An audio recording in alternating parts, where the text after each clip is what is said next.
कुठलीही शाळा बंद करणार नाही असं सांगितलं। आता तुम्हाला सांगतो याच्यातला शिक्षण क्षेत्रामध्ये मी एक नंबरचा वाळवी सारखा किडा आहे, तुम्हाला खरं सांगतो। कोण कुठं काय करते ते मला माहिती आहे। माननीय सुप्रीम कोर्टाने एक आदेश दिलाय, एकही जिल्हा परिषदेची शाळा बंद होऊ नये। केरळ सरकारला आदेश दिलेला आहे। त्या ठिकाणी त्यांनी सांगितलं की एक जरी जिल्हा परिषद शाळा बंद करत असाल तर कुठलाही निधी आणा, आम्हाला माहित नाही। राज्य शासनाला सांगितलंय तिथली जिल्हा परिषद शाळा टिकली पाहिजे।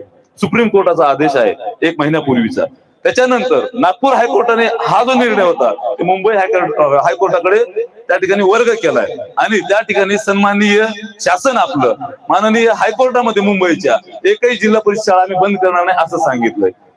आता हे आपण कायदेशीर ही लढाई आता याच्यानंतर लढणारच आहोत। आता रस्त्यावरची लढाई लढत असताना शिक्षण मंत्र्यांनी म्हटलं की आम्ही एका विद्यार्थ्यासाठी शाळेला आम्ही चालू ठेवू शकत नाही, बंद करणार आहोत, म्हणजे अप्रत्यक्षरित्या बंद करणार आहोत असं म्हणते। मग यांना रस्त्यावरच्या लढाईमध्ये आपण जिरवण्याचा प्रयत्न केलाय।